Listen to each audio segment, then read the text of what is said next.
In the last episode, the crew of Red Dwarf escaped from the virtual reality game Better Than Life, only to discover that the ship was about to be destroyed in a collision with a planet covered in ice. Lister and Rimmer have saved the ship in a game of interplanetary snooker, but in an unexpected rebound, Starbug has crashed on the surface of the ice world. Rimmer has rematerialised on Red Dwarf to find that something peculiar has happened to time, something which can only be explained if the ship is being sucked into a black hole. Meanwhile, stranded on the ice world, Lister has done the only sensible thing. He's gone to sleep, and the ice is beginning to melt. Chris Barry performs episode 5.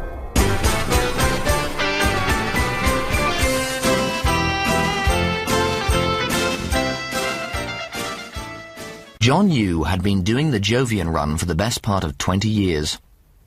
Not many people were prepared to spend their life ferrying human sewage from Jupiter's satellites all the way across the solar system and dropping it on the dump planet.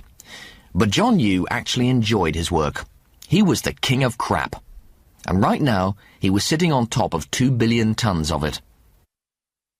The refuse ship powered through the thin atmosphere and hit the thick, choking black smog that spiraled up from the planet's surface. And there it was. Garbage World. Like anyone else in a dull job, John Yu made up games to help pass the time. His game was graffiti. And he was about to complete the biggest single piece of graffito ever attempted in the history of civilization. It sprawled across a continent. It was visible from space. It was written in effluence, and it said, "You was 'ere." Today, he had the final 2 billion tons he required to complete the half-finished loop of the final E. 300 years after the invention of the light bulb, the human race had colonized the entire solar system. They rapidly reached the point where there was so much indestructible garbage, there was nowhere left to put it. The Interplanetary Commission for Waste Disposal conducted a series of feasibility studies, and they concluded that one of the 9 planets of the solar system had to be given over to waste. At 20 past 11, on the 11th of November the following year, the last shuttle load of evacuees left for rehousing on Pluto, and the planet Earth was officially renamed Garbage World. The dumping areas were strictly regulated. North America, for instance, was bottles. Clear bottles on the west coast, brown bottles on the east, and green in the centre. Australia was reserved for domestic waste. Europe got the sewage. And over the last 20 years, John Yu had busied himself signing his name over the corner of that once great continent. John Yu shut down the satellite link and followed his hairy beer belly back to the front of the ship. Before he could reach the safety webbing, a massive pocket of methane turbulence rocked the refuse craft and sent him staggering into the first aid box. As he lurched to his feet, a second methane blast hit the ship. As he slithered helplessly backwards, his flailing arm caught the door release mechanism and the cockpit's emergency exit swung open. For 30 seconds he dangled, screaming over Europe.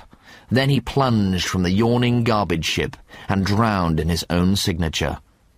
"You was 'ere," it said. And it was right, he was. The methane storm whipped up to hurricane force and sucked the ship to the ground. A continent of methane exploded. The blast triggered off a thermonuclear reaction in 1,000 discarded atomic power stations, and the Earth tore itself from its orbit around the Sun and blew its way out of the solar system. The Earth was free. Free from humankind, free from civilization. When it was clear of the Sun's influence, it froze in heatless space and bathed its wounds in a perennial ice age. On it went, out of the solar system and into deep space, carving a path through the universe, looking for a new sun to call home. Lister woke up. A gargantuan coughing fit forced his body into a ball and thrashed it about under the heavy quilting of the sleep sheet before his head finally emerged from under the covers, gasping for air. He tottered over to the viewport window and scanned the ground. The snow and ice had disappeared, revealing the terrain beneath. Bizarrely, insanely, it seemed to be composed of broken bottles. He looked around. the whole of the mountain appeared to be glass. Millions upon millions of glass bottles, all shapes, all sizes, but only one colour: green. In fact, as he looked through the acid mist, he realised that all the mountains looming around him were likewise constructed of green bottles. What was this place? Rimmer, Crichton and the cat disembarked from the shuttle bus mid-afternoon the previous Tuesday and staggered surreally up the metal ramp to the drive room. "Look, stay calm," said Rimmer, manically pacing up and down in front of the vast screen.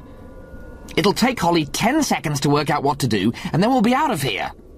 Does anybody want toast?" They turned and saw the toaster perched on top of a stack of terminals. "No!" they screamed in unison. "How about a crumpet?"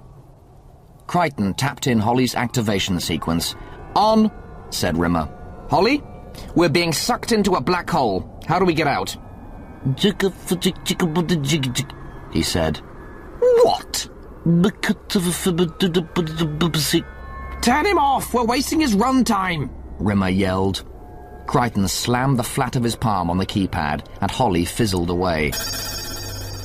"What's wrong with him?"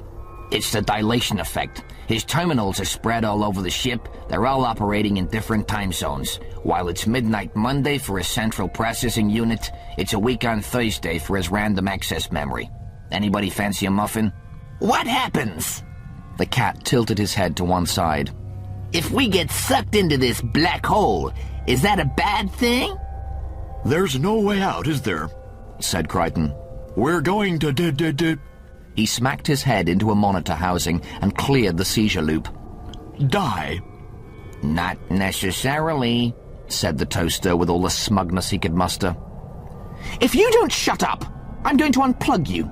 You don't want to know how to get out of this mess, then?" Rimmer spun on his heels. "Oh, and you know, do you? How the smegging smeg would a toaster know how to get out of a black hole?" "Technically, we're not in a black hole. Not yet. We haven't passed the event horizon." "What's an event horizon?" asked the cat. "Let's start at the beginning. A black hole isn't an object, it's a region. A rip in the fabric of space-time. It starts off as a massive sun.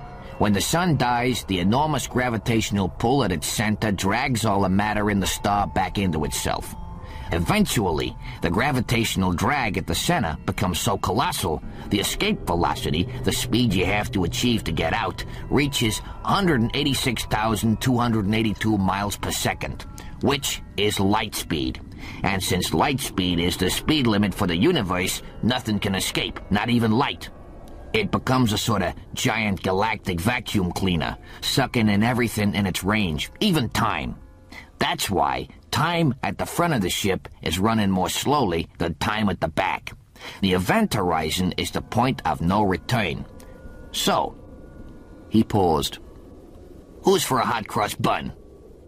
Rimmer strode across to the toaster. "Holly told you this, didn't he? After he got his IQ back." The toaster's grill glowed red. "Maybe." "Did he happen to mention how to get out of one?" "That depends on whether or not anyone wants any toast." 20 minutes later, Crichton, who had to eat Rimmer's share, was beginning to feel he needed to change his stomach bag. "For God's sakes, are you insane?" Rimmer snapped. "How much toast are you expecting them to eat?" "Here's how to get out of a black hole. Providing you accelerate into it, the additional acceleration provided by the gravitational pull means you can break the light barrier, loop round the singularity at the black hole center, and be traveling fast enough to swoop out again." "So, when we get out," Rimmer frowned, "we're traveling faster than light, yes?" The toaster inclined its bread tray in a nod. "How do we stop? Lister is stuck on that planet, starving to death. Assuming Holly was right about all this, and we survive, we've got to rescue him. How do we stop?" "Well now." The toaster twirled his browning knob from side to side. "Wouldn't you like to know?" "Yes, we would," said the cat politely. "Well, for your part, the answer's simple." "What?" "Keep eating the toast." The cat groaned and reached for his 35th slice. Lister tried to move his arm again. His thighs throbbed. His shoulders ached. He was just a pair of lungs, scorched and straining. He struck for the top of the hill. He lunged over the brow and started clattering down the other side. His fall was broken by a bank of bottles. He stumbled along the glass mountain ridge and found a cave. Hardly a cave, more a bolt hole, no more than 6 feet deep and 4 feet high. He crawled inside, curled up baby-tight, and slept. Less than 20 minutes later, Lister woke up. The sound that roused him was the thick, wet sound of rainfall. Torrents of thick, black syrup drooled over the mountainside. Lister reached out a quivering hand and caught a glob of the viscous goo in his palm. He sniffed it. He tasted it. He spat it out. It was raining oil. Lister ran. He had no idea where he was running or whether there was any point. The black sky hurled javelins of oil at his shivering, wretched body as he crumbled to his knees and skidded and slithered into the next basin. The oil weighted his locks, and the wind whipped them across his face as oily fingers jabbed down his throat, forcing him to gag for air. Blind and choking, he wiped the worst of the oil from his eyes with what remained of his t-shirt and blinked up against the hammering rain. He wasn't alone. Looming on the horizon were the colossal silhouettes of 5 faces, or rather 5 half-faces, which thrust out of the sea of garbage as if they were seeking one last breath before they were claimed by the refuse. Lister knew them. He recognized them all. George Washington, Thomas Jefferson, Abraham Lincoln, Theodore Roosevelt, and perhaps the greatest American president of all time, Elaine Salinger. He knew where he was now. Mount Rushmore, South Dakota.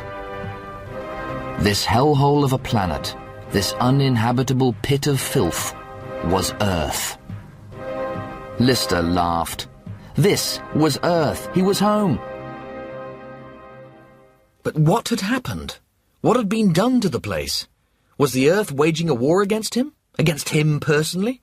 But why? Why would it want to kill him? What had he ever done to the Earth? Then he knew.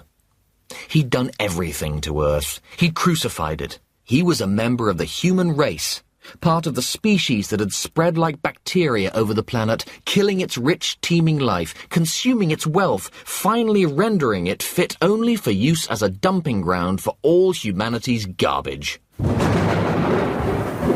A sheet of lightning ignited the rain, blasting Lister across the mounds of garbage which were alive with rivers of fire.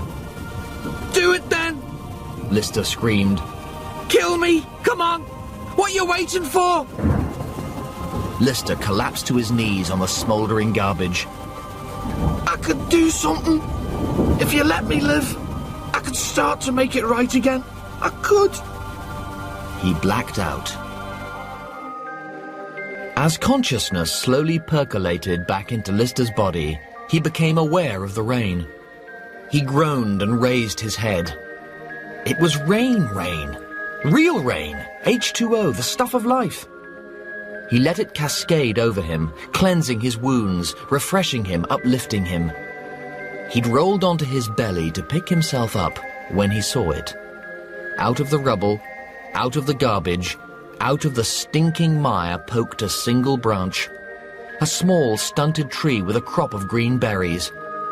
Lister plucked off the fruit and started to eat. They were olives. He wept.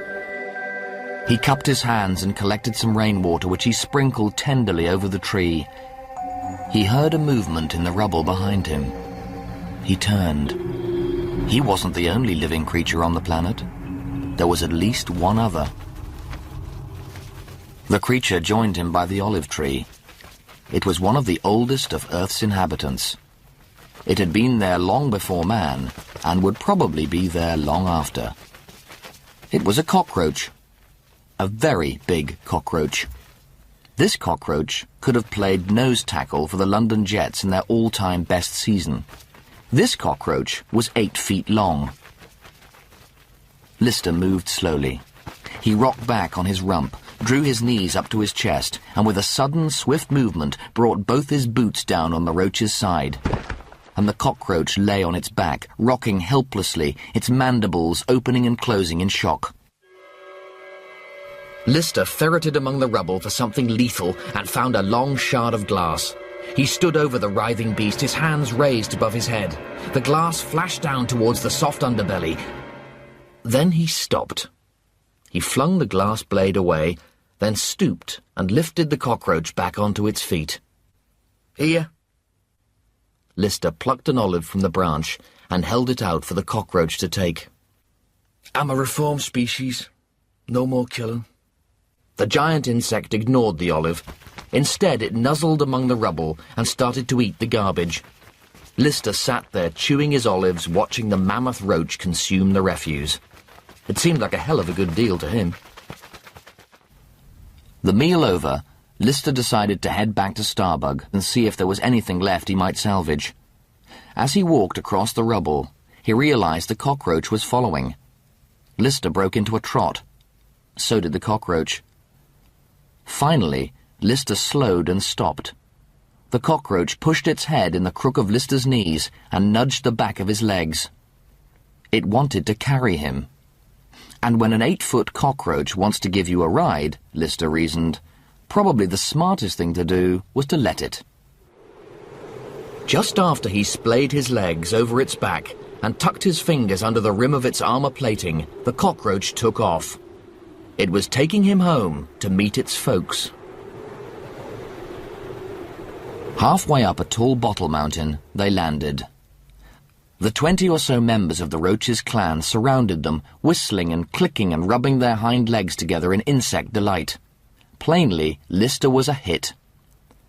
One of the roaches retired to the back of the cave and dragged a half-rotten sofa carcass to Lister's feet. The family looked on in mute anticipation. Lister did something then he wouldn't have done in any other circumstances whatsoever. He started to eat a sofa. There was a cacophony of whirs, clicks and whistles. "Well, it's been absolutely wonderful," Lister found himself saying. "And you serve a wicked rotting sofa, but I really must be going." He nodded, threw in a few clicks and whistles for good measure, and climbed on the first roach's back. It waddled speedily down the length of the cave and flung itself over the mountainside. When Lister opened his eyes, he found to his alarm he was flying in formation, at the head of a swarm of cockroaches, and as they flew down the middle of the valley, more and more were emerging from their caves and taking up their place behind him. By the simple expedient of consuming a tiny portion of a decomposing 3-piece suite, Lister had been anointed King of the Cockroaches. Lister and his loyal subjects were going to start putting the planet back together again.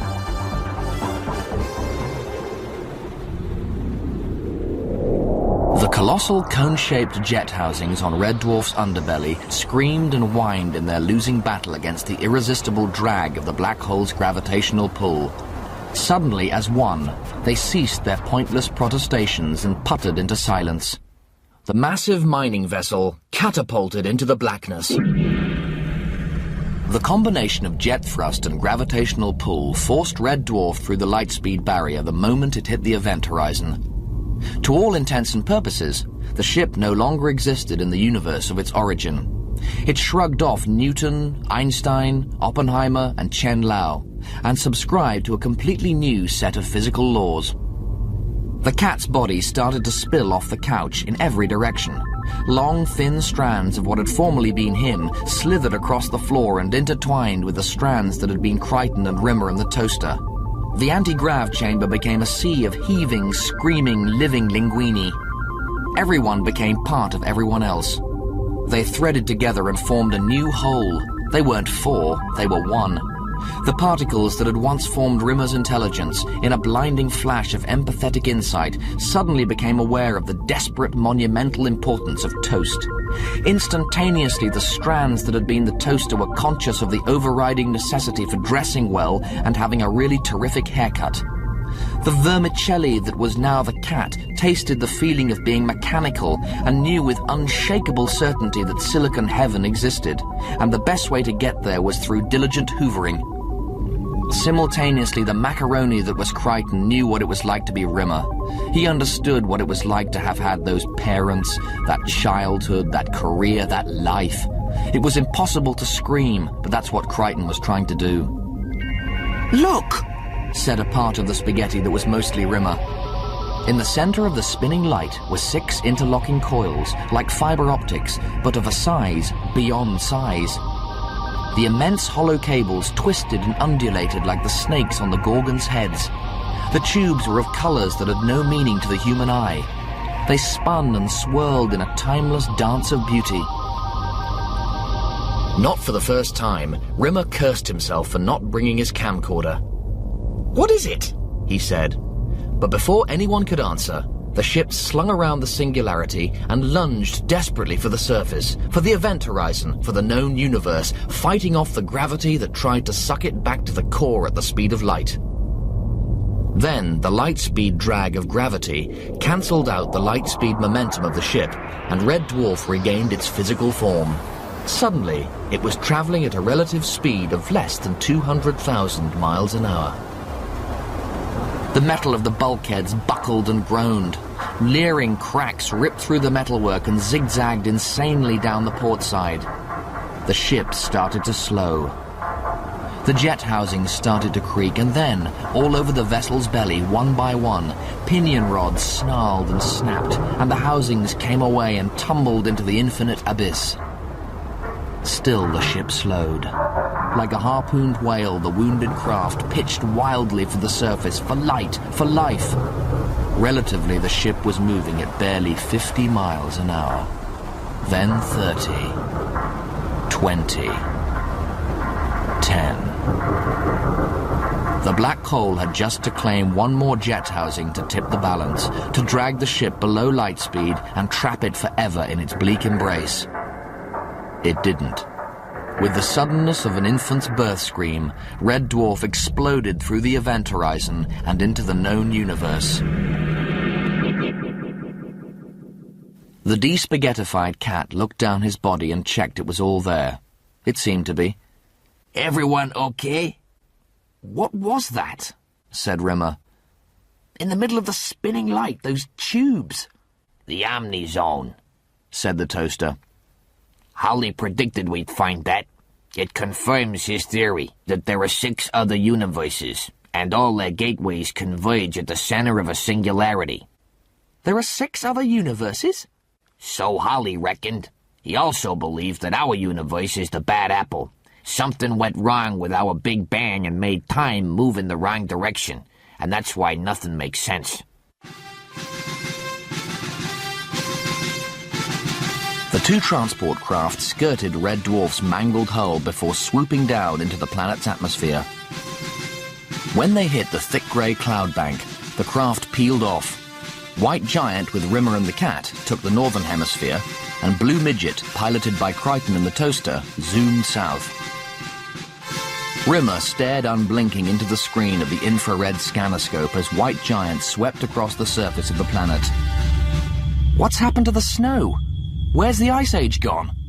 The cat increased the magnification factor, and they stared at the mountain ranges of green bottles looming below them. "Bottles! What is this place?" Rimmer shrugged and turned back to the heat scanner. Nothing. "This is hopeless. We could fly around for years and not find him. One man on a planet this size? It's like trying to find a hidden can of lager at a student party." The cat was beginning to panic. He'd gone almost 2 hours without a bath, or even a light shower. He was beginning to smell like a human. He snapped the controls over to automatic and shimmied off to the changing cubicle. The cat was less than an hour into his ablutions when Rimmer spotted the starbug. "Look! There it is!" The cat dashed out of the cubicle, dripping underneath his bathrobe, his shower cap still in place. "There!" Rimmer pointed at the magnified video image.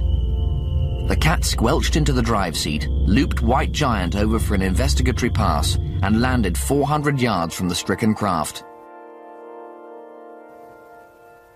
Rimmer and the cat knew there was no one alive on board long before they scrambled over the dunes of glass and stood in front of the gutted bug. Inside there was nothing. They knew they wouldn't find anything. but they decided to look around anyway. None of it made sense to Rimmer. He'd left Lister on an ice planet. Somehow the ice had melted, exposing this strange terrain of geographical features, apparently built from glass. Hey! Rimmer looked up. The cat was standing high on a ridge overlooking the wreck of the Starbug. Look at this! Rimmer picked his way up the jagged slope of the Bottle Mountain and looked down into the next basin. Spread out below them were acres on acres of rich, verdant pasture land. Fields of wheat, fields of corn, and fields of barley shimmered in the easy breeze of the sheltered valley. A long, thin stream of gurgling blue glinted its length. Trees, not very tall but strong and young, sprouted in thick forests around the perimeter. And in the center of the valley, in the heart of a vast olive grove, smoke curled from the chimney stack of a small homestead. Distantly, in a thin rectangular patch of brown, a tiny figure was dragging a handmade plough across a half-furrowed field.